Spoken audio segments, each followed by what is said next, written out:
Hello friends, welcome to Jharkhand Pariksha. Jharkhand GS के 10,000 plus MCQs में अभी हम लोग आर्ट्स एंड कल्चर का क्वेश्चन सॉल्व करेंगे और आर्ट्स एंड कल्चर में ये जो है 4th नंबर लेक्चर है। इसके पहले हम लोगों ने इंट्रोडक्शन देख लिया है, ओके, संथाल ट्राइब देख लिया है, उरांव जनजाति को पढ़ लिया है और आज इस लेक्चर में हम लोग पढ़ेंगे मुंडा जनजाति। इसका टेस्ट एप्लीकेशन में अवेलेबल है, आप चाहें तो उसको अटेम्प्ट कर सकते हैं, बाइलिंगुअल फॉर्मेट में है वो। ओके, अब ये जो क्वेश्चन है, इस क्वेश्चन को मैं जो बताऊंगा इसका आंसर, तो आंसर के साथ साथ एक्स्ट्रा जो चीज़ें आपको बताई जा रही हैं वो भी आपको याद रखना है। ओके, तभी जो है ये आपके लिए बेनिफिशियल होगा। ठीक है, चलिए स्टार्ट करते हैं क्वेश्चन को। क्वेश्चन नंबर 1 है, झारखंड की तीसरी सर्वाधिक जनसंख्या वाली जनजाति कौन सी है? तो अगर इंडिया की बात की जाए, ओके, ये ज़्यादा ठीक हो गया है, एक मिनट। इंडिया में नंबर 1 पे क्या है? नंबर 1 पे भील है, ओके। नंबर 2 पे जो है गोंड है। नंबर 3 पे संथाल है, ओके। नंबर 4 पे उरांव और नंबर 5 पे है मुंडा। नंबर 5 पे है मुंडा। ये हो गया इंडिया लेवल पर। लेकिन यही चीज़ अगर हम लोग देखें झारखंड में, यही चीज़ देखें अगर हम लोग झारखंड में, तो झारखंड में नंबर 1 पे क्या है? नंबर 1 पे है संथाल जनजाति, ओके। नंबर 2 पे उरांव और नंबर 3 पे मुंडा। नंबर 3 पे मुंडा। झारखंड में जो जनजाति है वो झारखंड की कुल आबादी का 26%, 26.20% इतना है। अब ये जो आबादी है 26.20% कितना है? 86,45,042, ओके। तो इसमें मुंडा जनजाति की जो जनसंख्या है वो कितनी है? ये 14.22% है। ये सब जो डेटा मैं आपको बता रहा हूँ ये सभी सेंसस और इकोनॉमिक सर्वे का है। यही दो डॉक्यूमेंट बहुत ज़्यादा इंपॉर्टेंट है, आप इसको पढ़ेंगे तो लगभग सारा डेटा जो है क्लियर हो जाएगा। ओके, तो यहाँ पर जो तीसरी सर्वाधिक जनसंख्या वाली जनजाति है वो मुंडा है। इसके बाद है, झारखंड में जनजातियों की कुल जनसंख्या में मुंडा का कितना प्रतिशत है? तो झारखंड में जनजातियों की जो कुल जनसंख्या है ये 26.20% है, जो कि 46,45,042 होता है। एक जो 3,29,88,134 है ना, उसके अकॉर्डिंग ये इतनी जनसंख्या है झारखंड में जनजातियों की। अब इस 26% में संथाल जो है ये आप सभी जानते हैं, संथाल का जो परसेंटेज है वो कितना है? ये 34% है, ओके। ये 34% है। इसके बाद नंबर सेकंड पे उरांव है। उरांव की जो जनसंख्या है 19.86% है। इकोनॉमिक सर्वे के अकॉर्डिंग ये आपको परसेंटेज बताया जा रहा है, जो कि सेंसस का ही डेटा है। उरांव का हो गया। फिर मुंडा का 14.22% है, ओके। इसके बाद हो जनजाति पढ़ेंगे तो हो जनजाति 10.74% है, ओके। तो यहां पर इसका आंसर ऑप्शन सी हो जाएगा, 14.2%, जो कि मुंडा जनजाति का कुल प्रतिशत है। किसमें? जनजातियों में, ना कि टोटल पॉपुलेशन में। इसके बाद है मुंडा शब्द का विशिष्ट अर्थ क्या है? देखिए जो मुंडा शब्द है, ओके, ये मुंडा का दो शब्द है, ठीक है। इसका दो शब्द है। अब कैसे? नॉर्मली अगर कोई मुंडा बोलता है तो इसका मतलब होता है कि ये कास्ट को रिप्रेजेंट कर रहा है, ठीक है, ये कास्ट को रिप्रेजेंट कर रहा है, ओके। अब क्या है कि मतलब ये क्या है, एक तो इस वर्ड से पता चल रहा है कि ये इस समाज से संबंधित व्यक्ति है, ठीक है, ये हो गया। दूसरा एक इसका अलग इंपॉर्टेंट मीनिंग है, एक पोस्ट है, एक पोस्ट है, इस पोस्ट का नाम है मुंडा। और ये जो पोस्ट होता है क्या होता है? ये गांव का प्रधान होता है। ये जो है गांव का प्रधान होता है। गांव का प्रधान कहने का मतलब क्या हो गया कि मुंडा जनजाति में जो गांव होता है, ओके, उसका जो पंचायत होता है उसको बोलते हैं हातू। क्या बोलते हैं? हातू। अब इस हातू का जो हेड हो गया या फिर गांव का जो हेड हो गया, जो मुखिया हो गया, उसी को बोलते हैं मुंडा। तो ये क्या हो गया? ये स्पेशल हो गया, स्पेसिफिक मीनिंग बोला जाए तब जाके हम लोग कहेंगे कि हाँ, मुंडा जो एक पोस्ट है और वो पोस्ट है जो होता है वो मुखिया होता है। ऐसे नॉर्मली इसका मतलब क्या समझा जाएगा? एक व्यक्ति जो कि मुंडा समाज में बिलोंग करता है, ओके, जो कि ये जातीय जनजाति का ये कास्ट रिप्रेजेंट कर रहा है, ठीक है। तो विशिष्ट अर्थ की जब भी बात हो तो क्या हो जाएगा? गांव का प्रधान, ऑप्शन ए। नेक्स्ट, मुंडा जनजाति का संबंध किस प्रजातीय समूह से है? देखिए इसमें क्या है कि अलग अलग अगर आप रेफरेंस लेते हैं तो अलग अलग कैटेगरी आपको मिल जाएगा। ओके, जैसे बहुत सारे साइंटिस्ट हैं, उनके अकॉर्डिंग दो क्लासिफिकेशन है, किन्हीं के अकॉर्डिंग तीन क्लासिफिकेशन है, ऐसे करके तो सबका अलग अलग है। लेकिन जो आप कॉमन देखेंगे सभी में, मतलब मेजर जो क्लासिफिकेशन देखेंगे तो उसके अनुसार क्या है, जो प्रोटो ऑस्ट्रोलॉइड क्लासिफिकेशन है इसमें क्या है, आदिम जनजाति में टोटल 8 ट्राइब्स हैं।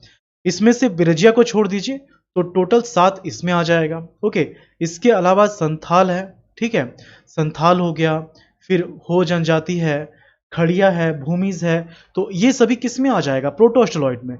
लेकिन वही चीज अगर हम लोग देखें ऑस्ट्रोलॉइड का तो इसमें मुंडा और खरवार है। अब ये जो ऑस्ट्रोलॉइड है, बहुत सारे साइंटिस्ट ने अपने क्लासिफिकेशन में ऑस्ट्रोलॉइड को रखा ही नहीं, प्रोटोस्ट्रोलॉइड रखा है। तो वैसे केस में क्या हो जाएगा, वैसे केस में मुंडा और ये जो करमाली है, ये मुंडा करमाली दोनों किस में आ जाएगा, प्रोटोस्ट्रोलॉइड में आ जाएगा। लेकिन जो कॉमन वे में दिखता है वो ऑस्ट्रोलॉइड ही होता है। अगर ऑस्ट्रोलॉइड ऑप्शन में रहा तो इसका आंसर ऑस्ट्रोलॉइड हो जाएगा, मुंडा करमाली दोनों के लिए। ठीक है, तो यहां पर इसका आंसर क्या हो जाएगा, ऑप्शन ए ऑस्ट्रोलॉइड। नेक्स्ट है मुंडा अपनी भाषा को क्या कहते हैं। तो ये जब मैंने आपको कंसेप्चुअली पढ़ाया था अपने पेड क्लास में, तो यहां आपको बताया गया था कि किस तरह से जो है इनके पूर्वज आते हैं। ओके, जैसे पूरा जो पृथ्वी रहता है, पृथ्वी पूरा जलमग्न रहता है, फिर जो सिंगबोंगा है वो क्या करते हैं कि उभयचर प्राणियों का सृजन करते हैं। वो उभयचर प्राणी क्या करते हैं कि इस जल के अंदर तक जाते हैं और जो जमीन है, जो भूमि है, उसका टुकड़ा लेकर आते हैं। उसी से पूरा पृथ्वी का सृजन होता है, जमीन का सृजन होता है। ओके, फिर पक्षियों का, पशुओं का सृजन होता है। उसी पक्षी में एक पक्षी होता है जिसके अंडे से है ना, दो मेल और फीमेल, ओके, मेल और फीमेल का ये उत्पत्ति होता है। उसको बोलते हैं लटकुम बुढ़िया और लटकुम हड़म, ये जो पक्षियों के अंडे से उत्पन्न होते हैं। ठीक है, लटकुम बुढ़िया, लटकुम हड़म, तो ये जो है ये मुंडाओं के आदि माता पिता के रूप में जाने जाते हैं। और इन्हीं को क्या बोला जाता है, होड़ो या फिर होड़ोको। इन्हीं को होड़ो या फिर होड़ोको कहते हैं। तो इसी कारण से मुंडा खुद को क्या कहते हैं, मुंडा जो है खुद को होड़ोको कहते हैं। और इनकी जो भाषा होती है वो होड़ो जगर कहलाती है। ओके, तो होड़ोको कैसे आया वर्ड ये आप समझ गए, और इनकी जो भाषा है वो होड़ो जगर कहलाती है। ठीक है, और ये जो पिलछू हड़म, पिलछू बूढ़ी है, तो ये इस तरह का आपने संथाल में भी देखा होगा। मैंने बताया था ना कि स्टार्टिंग में 7 गोत्र होते हैं, तो इनके जो 7 पुत्र हैं उन्हीं से 7 गोत्र उत्पन्न हुए, फिर इससे 5 गोत्र उत्पन्न हुए, तो टोटल कितना, टोटल 12 गोत्र। ये मैंने आपको समझाया था। ये जो 7 गोत्र है नाम कैसे याद रखना है ये भी मैंने बताया था, है ना। तो इसका आंसर क्या हो जाएगा, ऑप्शन बी होड़ोजगर। नेक्स्ट, मुंडा जनजाति का आगमन झारखंड में किस क्षेत्र से हुआ है। तो यहां पर आप देखेंगे कि ये जो एरिया है, ठीक है, ये रोहतासगढ़, आजमगढ़ से रोहतासगढ़ को रोहिदासगढ़ लिखा जाता था। ओके, तो यहां तक ये पहुंचते हैं और इसके बाद क्या होता है कि इनका आगमन होता है दक्षिण की तरफ कहने का मतलब है इस तरफ जो है इनका आगमन होने लगता है। तो ये जो आगमन होता है, ये जब ऋषा मुंडा के गाइडेंस पर बहुत सारे लोगों का आगमन यहाँ पर हो रहा था, रोहतासगढ़ तक ये आए थे, तो सिंगबोंगा इनको दर्शन देते हैं और बोलते हैं कि तुम दक्षिण की तरफ जाओ। तो दक्षिण की तरफ ये आगे बढ़ते हैं। आगे बढ़ने के पहले ही क्या करते हैं कि पूरा जंगल एरिया होता है ना, तो ये क्या करते हैं कि जो सफेद मुर्गा होता है उसको जो है जंगल में छोड़ देते हैं। और जब वापस आता है मुर्गा तो ये समझ में आता है कि हाँ ये जगह सेफ है। ओके, फिर ये आगे बढ़ते हैं। तो ये जो जंगल वाला क्षेत्र है इसको कृषि और रहने लायक ये बनाते हुए चलते हैं। तो इसलिए आप देखेंगे कि इनका जो आगमन है, यहाँ पर शुरुआती दौर में कुछ लोग रहते थे, ठीक ना, शुरुआती दौर में यहाँ पर कुछ लोग रहते थे, लेकिन सभी का पलायन इधर की ओर हो जाता है। तो अभी के हिसाब से क्या है कि ये जो एरिया आप देखते हैं, ये जो एरिया यहाँ पर पूरा का पूरा मुंडा जनजाति यहाँ पर बसा हुआ है। ओके, ज्यादातर आपको इसी एरिया में देखने को मिलेगा। क्या हो गया, दक्षिणी छोटा नागपुर, ओके, दक्षिणी छोटा नागपुर हो गया। ओके, उत्तरी छोटा नागपुर का जो साउथ वाला क्षेत्र है वो क्षेत्र हो गया। इसके बाद सरायकेला हो गया, फिर पश्चिम सिंहभूम हो गया। इसमें कम है थोड़ा सा, इसमें थोड़ा सा कम देखने को मिलेगा। क्लियर। तो यहाँ पर इनका जो आगमन होता है ये रोहतासगढ़ या फिर यूं कहें रोहिदासगढ़ होते हुए होता है। ठीक है। नेक्स्ट, मुंडा जनजाति का निवास झारखंड में किस वर्ष हुआ था? ये जो मैंने आपको कहानी सुनाई कि किस तरह से ये आते हैं, जंगलों को साफ करते हैं, रहने लायक बनाते हैं, कृषि योग्य बनाते हैं, तो अगर यहाँ पर शरदचंद्र रॉय की बात मानी जाए, मतलब उनके अकॉर्डिंग देखा जाए, तो ये जो घटना है ये 600 बीसी के आसपास का है। ओके, मतलब 600 ईसा पूर्व में इनका आगमन हुआ था, और 600 ईसा पूर्व में जब इनका आगमन होता है तो ये जो क्षेत्र है, इस क्षेत्र में असुर जनजाति पहले ही से रह रहे थे।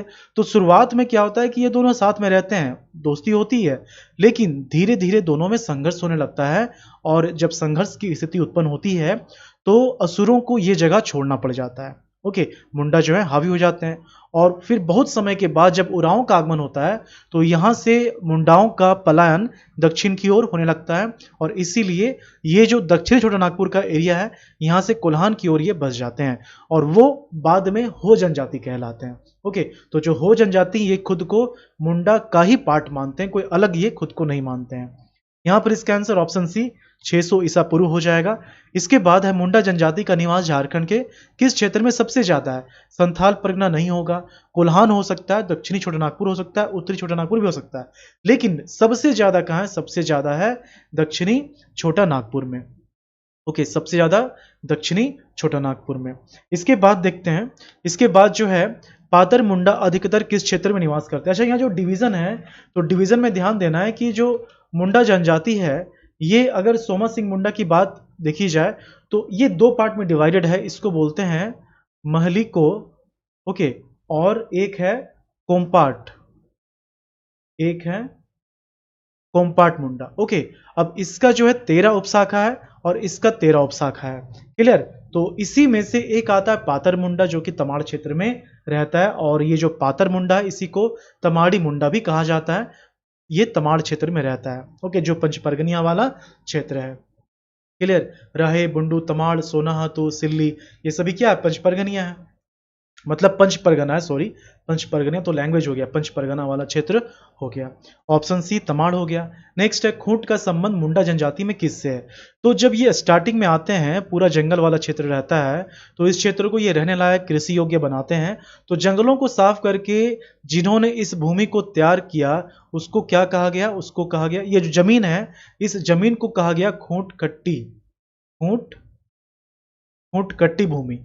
और इस जमीन पर जो शुरुआत में रहे उनको खूंट कट्टीदार बोला गया। ठीक है, खूंट कट्टीदार बोला गया। तो इसी तरह से वर्ड प्रचलन में आ गया कि ये जो है खूंट कट्टीदार हैं, एक ही खूंट के हैं। तो खूंट का जो संबंध है या फिर खूंट का जो मतलब है ये परिवार से होने लगा। ठीक है, तो ऑप्शन बी यहां पर क्या हो जाएगा? परिवार हो जाएगा। नेक्स्ट, अगला क्वेश्चन है, ये पीडीएफ आपको मिलता है, ये जो लेक्चर है यूट्यूब पर अवेलेबल हो जाएगा। यही लेक्चर एप्लीकेशन में भी रहेगा, अरेंज्ड वे में रहेगा, आप वहां भी देख सकते हैं, फ्री ऑफ कॉस्ट है। और उसी के साथ लेक्चर के साथ ये पीडीएफ अटैच्ड रहेगा। नोट्स वाला सेक्शन में आप जाएंगे, जैसे कि ये लेक्चर चल रहा है, लेक्चर के नीचे नोट्स रहेगा, नोट्स पे क्लिक करेंगे तो ये पीडीएफ आपको मिल जाएगा, आप रिविजन भी कर सकते हैं। ठीक है, चलिए आगे बढ़ते हैं। नेक्स्ट है मुंडाओं के द्वारा जंगलों को साफ करके कृषि एवं रहने, यहाँ पर रहने है ना, रहने युक्त भूमि को बनाया गया, उस भूमि को क्या कहा गया? उस भूमि को खूंट कट्टी भूमि कहा गया। ओके, एक मिनट। ओके, वॉइस वगैरह सब कुछ ठीक है। तो खूंट कट्टी भूमि कहा गया।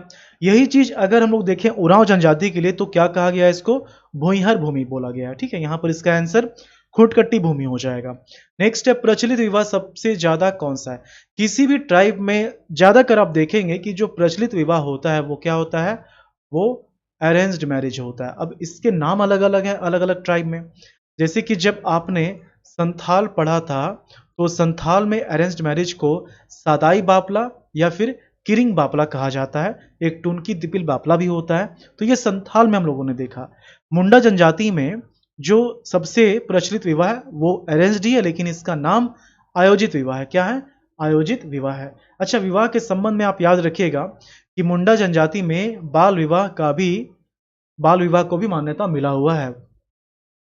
बहुत ही कम होता है, लेकिन इसको भी मान्यता मिला हुआ है। अब इस देखिए, जब भी आप आर्ट्स एंड कल्चर पढ़ेंगे तो अभी के अकॉर्डिंग जो सिनारियो है उसके हिसाब से कंपेयर नहीं करना है। जो भी चीज़ें आप देखते हैं, जो भी चीज़ें आपको पढ़ने को मिलती हैं, वो सभी पहले के अनुसार है, ट्रेडिशनल चीज़ें हैं। ओके, तो बाल विवाह जो है दो जनजाति मुंडा और खरवार में देखने को मिलता है, मान्यता मिला हुआ है। तो यहाँ पर हो जाएगा आयोजित।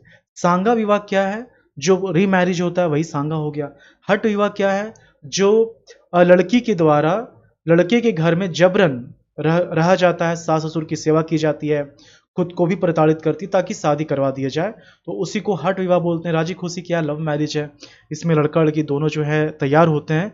अब डिपेंड करता है कि फैमिली राजी है या फिर नहीं, उसके हिसाब से ये अगला कदम उठाते हैं। ऑप्शन बी आयोजित विवाह है। नेक्स्ट, इनमें से किस प्रकार के विवाह में वधु द्वारा वर के घर बलातु नहीं होगा, बलात् प्रवेश करके रहा जाता है? तो ये जो है ये हट विवाह है। क्या है ये?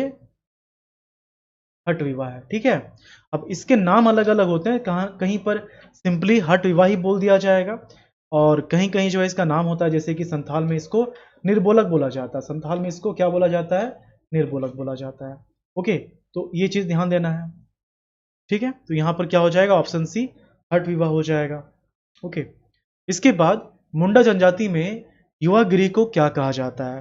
तो युवागिरी क्या होता है कि समाज से संबंधित जो बच्चे हैं तो उनको समाज की रीति रिवाज, ओके, कैसे रहना है, कौन सी परंपराएं हैं, इसके साथ साथ गृहस्थ जीवन कैसे जीना, ये सभी युवागिरी में सिखाया जाता है। ओके, अब इसमें क्या है कि बहुत सारा प्रोसेस होता है, रिस्ट्रिक्शंस होता है कि कब एडमिशन मिलेगा कब नहीं मिलेगा, लेकिन यहाँ पर ये आप जान लीजिए कि रीति रिवाज को सिखाने के लिए युवागिरी में बच्चों का एडमिशन करवाया जाता है।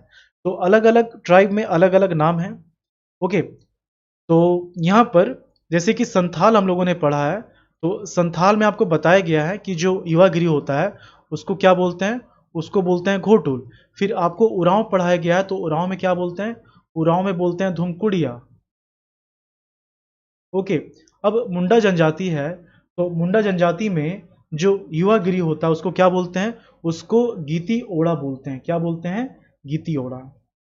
ठीक है, अब यहाँ आपको वर्ड मिल रहा है गीती ओ। देखिए, गीती ओड़ा जो है ये मुंडा में बोला जाता है। किसे बोला जाता है? मुंडा में, ऑप्शन बी। ओके, अब अगर गीती ओड़ा ऑप्शन में नहीं रहा तो आप गीतियो आंसर कर सकते हैं, जैसे कि हो जनजाति में ये बोला जाता है। तो अगर नहीं रहा तो आप गीतियो भी आंसर कर सकते हैं। क्या होता है कि अलग अलग बुक में जैसे गीती ओड़ा है तो गीतियो लिखा जाएगा, लेकिन है सब लगभग एक ही। ओके, तो गीतियोड़ा आप स्पेशली याद रखिएगा अगर इस तरह का ऑप्शन रहा है। मैंने जानबूझ के यहाँ ऑप्शन दिया है, ये गीतियो गीतियोड़ा दोनों साथ में है, तो गीतियोड़ा हो गया। अगर गीतियोड़ा नहीं होता, गीतियो होता, तो गीतियो आंसर हो जाता है। इसका आंसर ऑप्शन बी गीतियोड़ा हो जाएगा। नेक्स्ट, मुंडा जनजाति में विवाह को क्या कहा जाता है? अलग अलग ट्राइब में अलग अलग जो है इसके नाम है, जैसे कि विवाह को संथाल में बापला कहा जाता है, ज्यादातर बापला ही बोला जाता है, लेकिन मुंडा जनजाति में इसको अरंडी बोला जाता है। ओके, और जो वधु मूल्य होता है, वधु मूल्य को कुरी गोरोंग टाका बोला जाता है। ओके, तो इसका आंसर ऑप्शन डी हो जाएगा, अरंडी। नेक्स्ट, मुंडा जनजाति में गोनोंग टका किस से संबंधित है? गोनोंग टका हो गया, या फिर गोनोंग टका नहीं बोल करके टाका बोला जाएगा, या फिर कुरी, ओके, कुरी गोनोंग टाका ये बोला जाएगा। तो ये सभी क्या है? ये सभी वधु मूल्य है। किस में? मुंडा जनजाति में। ओके, ये सभी क्या है? वधु मूल्य है मुंडा जनजाति में। ऑप्शन डी इसका आंसर हो जाएगा। नेक्स्ट, मुंडा जनजाति में ग्राम पंचायत को क्या कहा जाता है? तो ग्राम पंचायत होता है, इसको बोलते हैं हातू। ग्राम पंचायत को हातू बोलते हैं। हातू का जो हेड होता है, ओके, इसको क्या बोलते हैं? इसको या तो मुंडा बोलेंगे या फिर हातू मुंडा बोला जाता है, या फिर हातू मुंडा बोला जाता है। अब ये जो हातू है, ओके, हातू का हेड मुंडा या फिर गांव का हेड, दोनों ही केस में क्या हो जाएगा? मुंडा या फिर हातू मुंडा हो जाएगा। ओके, अब बहुत सारे हातू को मिलाने के बाद जो पंचायत व्यवस्था बनती है उसको बोलते हैं पढ़ा। क्या बोलते हैं? पढ़ा। तो इसमें बहुत सारे हातू होते हैं, हातू पंचायत होता है इसमें बहुत सारा। ओके, तो इसका आंसर क्या हो जाएगा? जो ग्राम पंचायत है वो हातू हो जाएगा। शासन क्या है? यहाँ पर शवों को दफनाया जाता है, अखड़ा में कल्चरल इवेंट होता है, पंचायत की बैठक भी होती है अखड़ा में। ओके, लेकिन ज़्यादा जो फेमस है ये कल्चरल इवेंट के लिए, सार्वजनिक कार्यों के लिए फेमस है। इसका आंसर ऑप्शन सी हातू हो जाएगा। नेक्स्ट, मुंडा जनजाति में ग्राम का जो प्रधान होता है उसे क्या कहते हैं? जो ग्राम होता है उसको बोलते हैं हातू। जो ग्राम होता है हातू बोलते हैं, और ग्राम का जो प्रधान है इसको या तो हातू मुंडा बोलेंगे या फिर इसको सिंपली मुंडा बोलेंगे। तो यहाँ पर आप क्या देख रहे हैं, मुंडा जो है एक पोस्ट है। इसके पहले मुंडा एक ट्राइब था, मतलब ये कास्ट को रिप्रेजेंट कर रहा था, एक सोसाइटी को रिप्रेजेंट कर रहा था। तो वो नॉर्मल मीनिंग है, और ये क्या स्पेसिफिक मीनिंग है क्योंकि पोस्ट है। तो यहाँ पर जो ग्राम का प्रधान होता है वो क्या कहलाता है? मुंडा कहलाता है। ओके, और पढ़ा क्या होता है? ये हाथू, इसमें बहुत सारे हाथू होते हैं, और इसका जो हेड होता है वो मानकी कहलाता है। ये सभी, अभी मैंने आपको ट्राइब में ये सभी नहीं पढ़ा है, जब आपको प्रशासन पढ़ाया जाएगा पॉलिटी में, तो उस समय ये आप देखेंगे अच्छे से। इसके बाद है मुंडा जनजाति में पढ़ा का संबंध किससे? तो पढ़ा में बहुत सारे पंचायत होते हैं। मतलब ये क्या है कि अगर कोई मैटर हाथू मुंडा के द्वारा हाथू में सॉल्व नहीं किया गया, वो नहीं कर पा रहा है, तो ये मैटर जाएगा किसके पास? पढ़ा के पास जाएगा। ओके, पढ़ा पंचायत में जाएगा जिसका हेड मानकी होता है। तो इसमें ज्यादातर जो मैटर आता है वो किस तरह का मैटर आता है? जो दो गांव के बीच का मैटर है, उस तरह का मैटर ज्यादातर पढ़ा में पहुंचेगा। ओके, तो पढ़ा का जो संबंध है कई गांवों से मिलकर बनी ये पंचायत है। ओके, मानकी पढ़ा का हेड होता है, विवाह को अरंडी बोलते हैं। ग्राम पंचायत जो होता है वो हाथू कहलाता है। ऑप्शन सी, कई गांवों से मिलकर बनी पंचायत। क्लियर? इसके बाद है मुंडा जनजाति में सांस्कृतिक कार्यक्रम किस स्थल पर किया जाता है? तो सरना जो यहाँ पर पूजा किया जाता है। हाथू क्या है? ये पंचायत स्थल है। पढ़ा क्या है कि बहुत सारे हाथों को मिलाकर जो पंचायत व्यवस्था बनती है उसको पढ़ा बोला जाता है। और अखड़ा जो होता है यहाँ पर कल्चरल इवेंट, सार्वजनिक कार्यक्रम जो है संपन्न करवाए जाते हैं। ऑप्शन सी, अखड़ा इस क्वेश्चन का आंसर हो जाएगा। नेक्स्ट है मुंडा जनजाति में तलाक को क्या बोलते हैं? तलाक जब भी होगा तो जो कुरी गोनोंग टाका है, जो वधु मूल्य है, उसको लौटाना पड़ेगा। और मुंडा जनजाति में तलाक को साकमचारी बोलते हैं। यहाँ पर कंफ्यूज नहीं करना है। बहुत लोगों को लगता है कि सावतार होगा। सावतार क्या हो गया? जब संथाल जनजाति पश्चिम बंगाल में वीरभूम और मिदनापुर वाले क्षेत्र में रह रहे थे, तो उनको सावतार वहां कहा जाता था, जब वो चाय चंपा वाले क्षेत्र से पश्चिम बंगाल में बस गए थे। तो सावतार है संथाल जनजाति के लिए पश्चिम बंगाल में, लेकिन साकमचारी क्या हो गया? तलाक हो गया मुंडा जनजाति में। ओके, गोनोंगटा का वधु मूल्य है शासन जहां पर शवों को दफनाया जाता है। ऑप्शन बी, साकमचारी हो जाएगा। नेक्स्ट है मुंडा जनजाति में संदेश वाहक का कार्य कौन करता है? देखिए, पाहन जो होता है ये धार्मिक प्रधान होता है। ये क्या होता है? ये धार्मिक प्रधान होता है। पुजार क्या होता है? या तो पुजार होगा या फिर पनभरा होता है, या फिर पनभरा होता है। ये क्या हो गया? ये असिस्टेंट हो गया किसका? पाहन का। और जो ग्रामीण पुजारी होता है, ओके, जो ग्रामीण पुजारी होता है उसको क्या बोलते हैं? डेहरी बोलते हैं। जो ग्रामीण पुजारी होता है उसको डेहरी बोला जाता है। ओके, अब यहाँ पर जो संदेश वाहक का कार्य करता है वो महतो है। Option D, Mahato. बहुत जगह आप देखेंगे गोड़ाइत। ओके, तो यहाँ पर महतो है। इसके बाद है मुंडा जनजाति में किली किसे कहते हैं? तो किली जो होता है ये क्लैन, जो गोत्र होता है उसको बोला जाता है। ओके, ये क्या हो गया? किली हो गया मुंडा जनजाति में। ठीक है, अब इसमें जो गोत्र हैं वो टोटल कितने हैं? बहुत सारे हैं, 340 गोत्र इसमें हैं।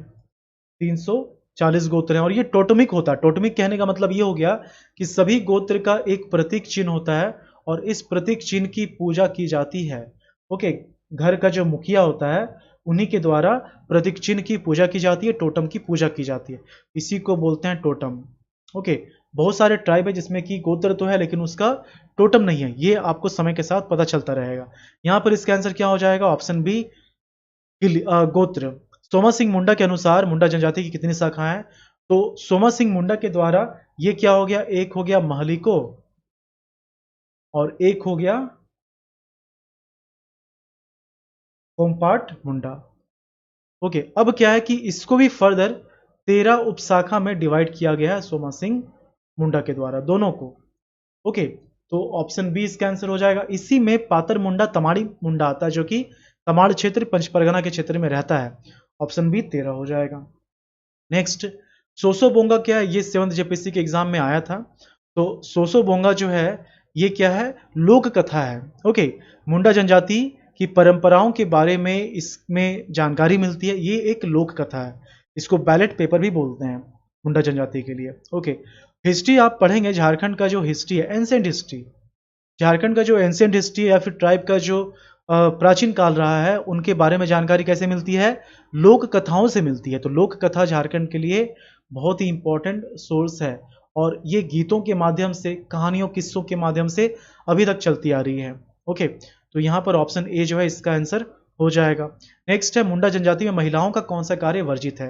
तो इसमें रिस्ट्रिक्शंस हैं, कुछ जो है रिस्ट्रिक्शंस हैं। रिस्ट्रिक्शंस क्या है? देखिए, ये जो है धान की बुआई नहीं कर सकते हैं।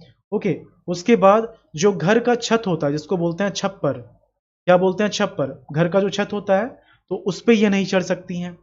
तीसरा क्या है कि दाह संस्कार है, दाह संस्कार में ये पार्टिसिपेट, ये भाग नहीं ले सकती हैं। चौथा क्या है कि गांव में सरहुल पूजा हुआ है तो सरहुल का जो प्रसाद है ये गांव की जो बेटियां हैं, गांव की जो बेटियां हैं वो नहीं ले सकती हैं। ओके, लेकिन जो दूसरी गांव की है, मतलब यहाँ पर शादी करके आई हुई है, कहने का मतलब जो बहू है यहाँ पर, है ना, डॉटर इन लॉज हैं, तो वो लोग यहाँ पर जो सरहुल का प्रसाद है वो ग्रहण कर सकती हैं। तो ये 4 रिस्ट्रिक्शंस आपको याद रखना है मुंडा जनजाति में महिलाओं के लिए। तो धान की बुआई करना ये वर्जित है। ओके, दाह संस्कार में भाग लेना वर्जित है। सरहुल का प्रसाद ग्रहण करना ये भी वर्जित है। चूंकि 2 सही हो रहा है, तीसरे को भी सही करेंगे। यहाँ पर हम लोग एक्सेप्शन जो बहू के लिए है वो नहीं मानेंगे। तो ए बी सी मतलब ऑप्शन डी इसका आंसर हो जाएगा। नेक्स्ट है, मुंडा जनजाति में महिलाओं द्वारा पहने जाने वाले वस्त्र को क्या कहा जाता है? तो इनके द्वारा जो वस्त्र होता है, महिलाओं के द्वारा जो वस्त्र होता है वो अलग होता है। ओके, और पुरुषों के द्वारा जो वस्त्र होता है वो अलग होता है और नाम आपको एक जैसा देखने को मिलता होगा। तो ये जस्ट अभी मैंने क्या है कि बस ऐसे ही बता दिया है, ठीक ना, लेकिन अलग से जब आप पढ़ेंगे वस्त्र आभूषण तो उस समय ये काफी अच्छे से क्लियर हो जाएगा। ओके, काफी अच्छे से क्लियर हो जाएगा। तो पुरुषों के द्वारा जो वस्त्र पहना जाता है उसको या तो केरैया या फिर बटोई बोलते हैं, और यही चीज महिलाओं के द्वारा जब वस्त्र पहना जाएगा तो इसको क्या बोलेंगे? इसको परैया बोला जाता है। ऑप्शन डी परैया इसका आंसर हो जाएगा। नेक्स्ट है, मुंडा जनजाति का जो प्रमुख पर्व होता है ये कौन सा होता है? ओके, देखिए कॉमन रूप में अगर पूछा जाए आपसे, ओके एक मिनट, तो कॉमन रूप से अगर पूछा जाए तो सरहुल हो जाएगा, ठीक ना, सरहुल हो जाएगा। अब यहाँ पर स्पेसिफिक आपको देखना पड़ेगा, जैसे कि अगर हम लोग देखें संथाल ट्राइब के लिए, तो संथाल अगर आपको स्पेशली पूछा जाए तो सोहराय आपको आंसर करना, अगर ऑप्शन में सोहराय है तो। ओके, इसके बाद जो उरांव है, उरांव के लिए कर्मा हो जाएगा, उरांव के लिए कर्मा हो जाएगा। मुंडा जनजाति की बात की जाए तो इनके लिए सरहुल है, सरहुल ही बोला जाता है। संथाल में सरहुल को बापरो बोलते हैं, उरांव में खद्दी बोलते हैं, नाम अलग अलग है। और आप ये याद रखिएगा कि ये चैत माह में मनाया जाता है। कब? शुक्ल पक्ष। शुक्ल पक्ष कहने का मतलब ये है कि अमावस्या हो चुका है, अब पूर्णिमा की ओर हम लोग जा रहे हैं। ओके, तो शुक्ल पक्ष का तृतीया मतलब 3 दिन पहले ही अमावस्या हुआ है। ओके, तो ये आप याद रखेंगे, इस समय ये मनाया जाता है। तो मुंडा जनजाति का जो प्रमुख पर्व है ये क्या है? सरहुल है। नेक्स्ट, इनमें से कौन सा पर्व भादो माह के शुक्ल पक्ष की एकादशी को मनाया जाता है? शुक्ल पक्ष है लेकिन क्या है? एकादशी है। ये कौन सा समय है? ये भादो है ना, भादो का समय है, तो इस समय कर्मा मनाया जाता है। ये आप पूरा याद रखिएगा कब ये मनाया जाता है, ये कर्मा मनाया जाता है इस समय। ओके, नेक्स्ट, मुंडा जनजाति में बुरु पर्व कब मनाया जाता है? तो ये जो पर्व होता है ये दिसंबर में मनाया जाता है, ये दिसंबर में। अच्छा, यहां पर फेस्टिवल में आप याद रखिएगा, सरहुल तो है ही, एक इसमें होता है छोटा सरहुल, एक होता है इसमें छोटा सरहुल। तो जो छोटा सरहुल होता है ये किसको बोलते हैं? जो बतौली है, बतौली एक फेस्टिवल होता है, इसी को बोलते हैं छोटा सरहुल। ये आषाढ़ में होता है और जब खेत की जुताई होती है तो उसके पहले ये फेस्टिवल मनाया जाता है, छोटा सरहुल, इसी को बोलते हैं बतौली को। ओके, खैर यहाँ पर इसका आंसर ऑप्शन सी दिसंबर हो जाएगा। नेक्स्ट है, रान का संबंध किससे है? तो जो मदिरा है, जो हड़िया है, उसी को बोलते हैं रान। किसमें? जो मुंडा जनजाति है। ओके, ऑप्शन ए हो जाएगा। कहीं कहीं इसको पोचाई बोलते हैं। क्लियर। नेक्स्ट, भूमि को अधिक उपजाऊ की श्रेणी में रखा जाता है। कौन सी भूमि को अधिक उपजाऊ की श्रेणी में रखा जाता है? देखिए, इनका जो मुख्य आधार है कृषि, अर्थव्यवस्था का वो कृषि है, पशुपालन है, लेकिन अब क्या है कि नौकरी में मिलते हैं बहुत कोई बिजनेस कर रहा है, तो इस तरह से हो गया। लेकिन ट्रेडिशनली कृषि और पशुपालन ही इनका आधार था अर्थव्यवस्था का। और जो भूमि है उसको 3 कैटेगरी में, पंकु, नागरा, खिरसी, ये 3 कैटेगरी में डिवाइड किया जाता है। तो पंकु क्या है, इसमें हमेशा उपज होता है। नागरा में क्या है, एवरेज हो गया। और खिरसी में कम होता है, इसमें बालू ज्यादा मिलेगा आपको, ठीक ना। तो सबसे ज्यादा जो यहाँ पर क्या बोला जा रहा है, अधिक उपजाऊ की श्रेणी में, तो ये हो जाएगा पंकु, ऑप्शन सी। नेक्स्ट, मुंडा जनजाति में प्रमुख देवता किन्हें कहा जाता है? तो मुंडा जनजाति में जो प्रमुख देवता होते हैं ये सिंगबोंगा ही होते हैं। धर्मेश, जब उरांव हम लोगों ने पढ़ा तो हम लोगों को ये समझ में आया कि उरांव जो है वो प्रमुख देवता है। यहाँ पर इसका आंसर ऑप्शन बी सिंगबोंगा हो जाएगा। ओके, नेक्स्ट, धार्मिक अनुष्ठानों में सामान्यता किस रंग को महत्व दिया जाता है? सिर्फ मुंडा जनजाति की बात नहीं हो रही, किसी भी ट्राइब में जो है सफेद रंग को महत्व दिया जाता है, सफेद और लाल रंग को महत्व दिया जाता है। और दोनों में से किसी एक को चूज करना हो तो सफेद हो जाएगा, ऑप्शन बी। ओके, याद है ना, कहानी मैंने सुनाया था कि किस तरह से ऋषा मुंडा जो है ये रोहतासगढ़ तक पहुंचते हैं। रोहतासगढ़ में इनको सपना जो है आता है सिंगबोंगा का, और ये बोलते हैं कि तुम दक्षिण की ओर आगे बढ़ो। ये जब आगे बढ़ते हैं तो सफेद मुर्गा को चूज किया जाता है। ओके, तो ऑप्शन बी सफेद हो जाएगा यहाँ पर। नेक्स्ट, ग्रामीण पुजारी को क्या कहते हैं? जो पुजारी होता है, जो धार्मिक प्रधान होता है, वो पाहन हो गया। पाहन का असिस्टेंट या तो पुजार कहलाता है या फिर पनभरा कहलाता है। और जो डेहरी होता है वो ग्रामीण पुजारी होता है, ऑप्शन सी डेहरी हो गया। नेक्स्ट, मुंडा जनजाति में जो जादू टोना करने वाले व्यक्ति हैं उनको क्या कहा जाता है? जादू टोना करने वाले व्यक्ति को देवड़ा कहा जाता है। ओके, ऑप्शन सी देवड़ा कहा जाता है। यही चीज हम लोगों ने उरांव में देखा था कि जो जादू टोना करते हैं उनको क्या बोला जाता है? माटी बोला जाता है। कीली का मतलब क्या हो गया? ये गोत्र हो गया। डेहरी क्या हो गया? ये ग्रामीण पुजारी हो गया। इसका आंसर ऑप्शन सी देवड़ा हो जाएगा।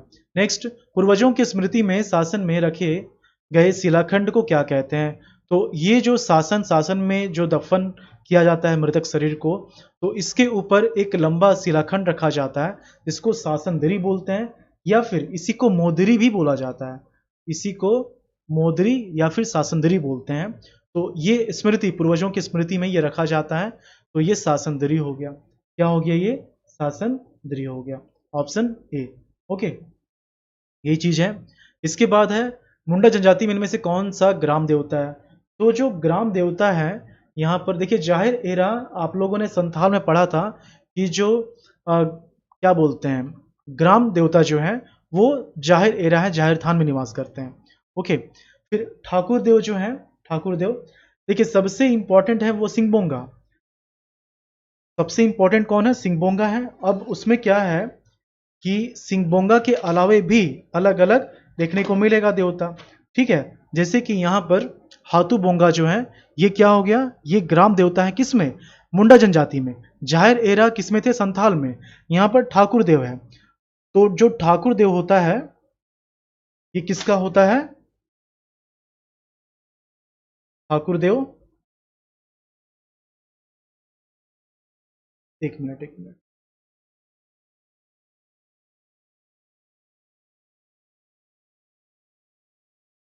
ये तो उरांव में है ना। जो उरांव है, तो उरांव में जो क्या बोलते हैं, जो ग्राम देवता होता है उसको बोलते हैं ठाकुर देव, है ना। तो यहाँ पर क्या बोला जा रहा है? ग्राम देवता। तो ग्राम देवता जो होता है मुंडा में वो हाथू बोंगा हो गया, ऑप्शन सी, ठीक है। तो थोड़ा कंफ्यूजन इसमें हो जाता है, प्रैक्टिस जो है बहुत बार आप करेंगे, बहुत बार करेंगे, तब जाके ये क्लियर हो जाएगा। ओके, और सबसे बेस्ट मेथड यही है कि जब आप ये पढ़ लेंगे ना तो एक साथ कंपेयर कीजिए। जैसे कि ग्राम देवता की बात हो रही है तो आप क्या कीजिए, आपने संथाल के लिए पढ़ लिया है तो संथाल में जाहिर एरा हो गया। उरांव के लिए आपने पढ़ा, ठीक है, ठाकुर देव हो गया। फिर मुंडा के लिए आपने पढ़ लिया, हाथू बोंगा हो गया। जब इस तरह से आप पढ़ेंगे तो क्या होगा? कंपैरिजन होता रहेगा और किसी तरह का कोई डाउट नहीं होगा, ठीक ना। किसी तरह का कोई जो है डाउट नहीं होगा। ओके, तो यहाँ पर हाथू बोंगा हो गया। ओके, मुझे आप लोग बताएंगे शायद इसका आंसर गलत है क्या वहाँ पर टेस्ट में? टेस्ट में इसका आंसर हाथू बोंगा है या फिर नहीं, मुझे कमेंट करके आप बताइएगा जिन्होंने टेस्ट को अटेम्प्ट किया है। मुझे ऐसा क्यों लग रहा है कि शायद शायद ठाकुर देव वहाँ पर क्लिक हो गया है। हाथू बोंगा होना चाहिए। आप एक बार मुझे बताइएगा कि टेस्ट में हाथू बोंगा या फिर ठाकुर देव। इसका आंसर हाथू बोंगा होगा। नेक्स्ट है इकिर बोंगा जो है ये किनको बोलते हैं? तो ये जल देवता को बोलते हैं इकिर बोंगा। जल देवता जो होता है इसको इकिर बोंगा बोला जाता है। ओके, और जो देसावली है ये गांव की सबसे बड़ी देवी मानी जाती है, ऑप्शन डी जल देवता। और ओड़ा बोंगा जो होता है, ओड़ा बोंगा क्या होता है? ओड़ा बोंगा ये किसको बोलते हैं? ग्राम देवता हाथूबोंगा, ग्राम की जो प्रमुख देवी है ये देसावली। ओके, जल देवता क्या हो गए? जल देवता जो है ये इकिरबोंगा है। और जो कुल देवता है इनको ओड़ाबोंगा बोला जाता है। जो कुल देवता है उनको ओड़ाबोंगा बोला जाता है। ठीक है, तो इतना जो है आपको याद होना चाहिए। ओके, ये 40 क्वेश्चन, ये कितना है? ये 40 क्वेश्चन है। ये 40 क्वेश्चन इसी के साथ कंप्लीट हो गया।